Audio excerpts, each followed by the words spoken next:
Lesson 16, Yellowing, 闷黄工艺. Each type of tea has an important and unique processing step which achieve the special aroma, taste, flavor, and everything. For yellow tea, that is the yellowing. Yellowing happens right after the rolling process. However, rolling is unnecessary for all the kinds of yellow tea, which will further result in the overall quality. For example, yellow buds,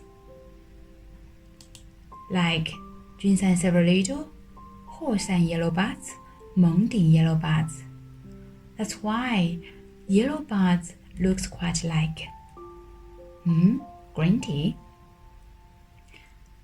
Beside yellow buds, we classify yellow tea into other two categories, which are small yellow tea and big yellow tea. Small yellow tea is produced from one bud, one leaf, or one bud with two tender leaves. 北港毛尖、平阳黄汤 are the two typical representativity. Big yellow tea uses one bud with 5 leaves. You can say that's quite mature. Example, Huoshan Big Yellow Tea, Guangdong Big Leaf Tea. Yellowing literally means to yellow something, make something become yellow. Here is quite tricky about this word yellow. Yellow is to pike the leaves by paper that's more for those buds and cover them with cloth. That's more for those leaves. Beside the yellowing method, the yellowing time is different as well. Generally around a few hours. Like 北港毛尖, it only lasts 30 to 40 minutes. Yeah, that makes it quite look like green tea. 平阳黄汤 is another typical example, which lasts 2 to 3 days. What's more, those leaves will be dried when something covered. Therefore, during the drying process, the yellowing part is continuously undergoing.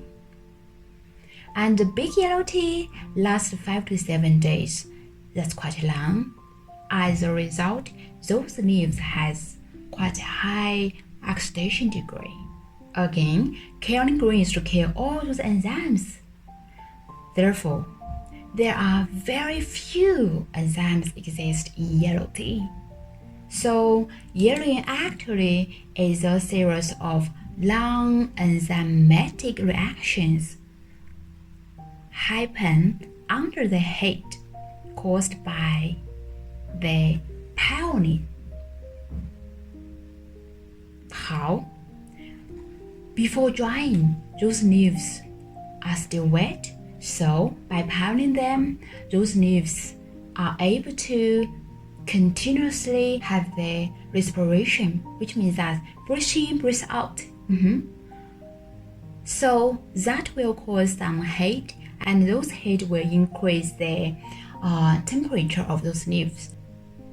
Then, under the proper humidity and heat, such reactions will happen.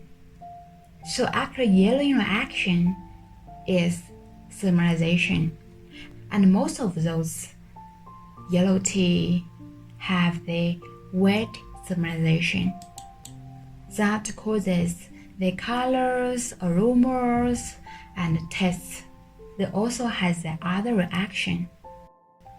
That is dry thermalization. And dry thermalization forms the aroma. If we recall the process of Junshan Silver Needle, actually they have both wet thermalization and dry thermalization. That's why Junshan Silver Needle is quite good. Although they are buds only, because of those delicate steps that makes Junshan Silver Needle quite complex. Here I present you most of yellow teas in China. See, 北港毛尖, looks very green, just like the green tea. Junshan Silver Needle again, it's in golden color. And Mengding Yanghua, the oxidation rate is under 10%. So you can say, it's quite green. Okay, so does the Huoshan Yellow Buds. While Wenzhou Yellow Soup, Wenzhou Huangtang, remember? Those leaves are dried when something covered, which makes the color quite dull without any brightness. And big yellow tea. Wow. Here, look at this picture. That's big yellow tea from the Anhui province. Because big yellow tea has 5 to 7 days for the yellowing part. That makes the tea quite oxidized. So the color is quite strong. And like what? Yeah, if you have tried any rock oolong, it looks like rock oolong, or even some black tea. Okay, that's all for this lesson. It takes time for you to digest, so you have to repeat this again and again. But don't worry, if you have any question, leave your message below. Okay, I'm willing to help you with that. That's my job. Okay. Thanks for watching the Chinese tea art micro course.